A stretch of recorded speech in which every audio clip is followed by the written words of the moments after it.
வீட்டில் லைஃப்பில் for example எனக்கு கல்யாணம் ஆகிறதுக்கு முன்னாடி மேட்ரிமோனியில் பார்த்தீங்கன்னா இன்ஃப்ளூயன்சர்னு ஒரு கேட்டகரியே கிடையாது. அங்கே வந்து இது எல்லாமே லிஸ்ட் ஆகிருக்கும். ஃபன்னியாக இருந்தாலும் பட் இதெல்லாம் வந்து இன்ட்ரெஸ்டிங்கான விஷயங்கள் இந்த ஃபீல்டுக்குன்னே இருக்கிறது. அந்த மாதிரி நான் உங்ககிட்ட கேட்குறேன். அதை வந்து நம்மளுக்கு ஃபர்ஸ்ட் ஆஃப் ஆல் நம்மளுக்கு கல்யாணத்துக்கு பொண்ணு தேடுறோம் அப்படின்னு போகும்போதெல்லாம் வந்து பார்த்துட்டீங்கன்னா ஸ்ட்ரெயிட்டாகவே நம்ம சொல்ல முடியாது. ஐம் மெஜிஷியன் அப்படின்னு சொன்னாலும் கண்டிப்பாக யாரும் கன்சிடர் பண்ண மாட்டாங்க, நமக்கே தெரியும். ஏன் இப்போ ஒருத்தர் பொண்ணு கொடுக்குறாங்க, மாப்பிள்ளை என்ன பண்ணுறாரு, இன்ஜினியராக இருக்காரா, மாப்பிள்ளையா இருக்கு, இது எவ்வளோ நீங்கள் engineer would become a engineer become an entertainer. இப்போ என்ன பண்ணிட்டு இருக்கேன்னு ஒன்று இருக்குல்ல. நான் வெட்டிங் மேரேஜ் பண்ணும்போதெல்லாம் நான் ஆஃபீஸில் இல்லை. So I'm an event organiser. So event ஆர்கனைசருங்கிறது நாங்கள் ஈவெண்ட் ஆர்கனைசரை ஓகே ஓரளவுக்கு நம்ம ஈஸியாக கன்வே பண்ணிடலான்ட்டு ஐடியா பண்ணி தான் நான் பண்ணது. ஆனால் நம்ம ஃபஸ்ட்டு லெவலில் பார்த்து பேசுகிற ஆட்கள் யாராக இருப்பாங்க, டைரெக்டாக பொண்ணுகிட்ட பேச முடியாது, பொண்ணோட அப்பாட்ட பேச, மூத்தவர்கள்ட்ட தான் பேச முடியும், சீனியர் சிட்டிசன்ஸ். அவங்க மூலமாக தான் இது ட்ராவல் ஆகி போயிட்டுருக்கும்.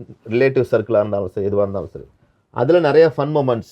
ஈவெண்ட்னா என்னப்பா, இந்த மாதிரி அரேஞ்ச்மெண்ட் பண்ணுறதுங்க, வைக்கிறதுங்க, இது மாதிரி கம்பெனிஸ்லேருந்துலாம் வருவாங்க, பிடிப்பாங்க, அட பந்தல்லாம் போடுற வேலைன்னு சொல்லுங்க அப்படின்னா.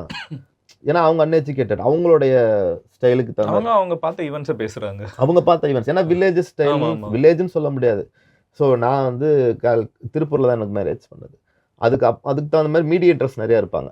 டைரெக்டாலாம் நம்ம எதுவும் ரீச் பண்ண முடியாது. நம்மளுக்கு ஒரு ஒரு ஒரு 10 to 15 சோர்ஸில் நம்ம அந்த ஜாதகத்தை இது பண்ணுவாங்க, சர்க்குலேட் பண்ணி அதுலேருந்து அவங்க கால் பண்ணுவாங்க.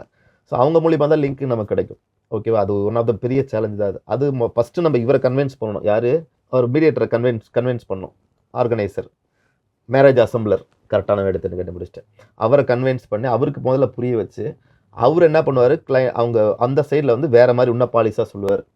அந்த மாதிரி பண்ணும்போது ரொம்ப சுற்றி வளைச்சு எனக்கு வெட்டிங் பண்ணும்போதெல்லாம் வந்து என்கொயரி, ஈவெண்ட் மேனேஜ்மெண்ட்னு ஒன்று இருக்கா, போட்டு ஆமாம் ஈவெண்ட் மேனேஜ்மெண்ட் ஒன்று இருக்குது.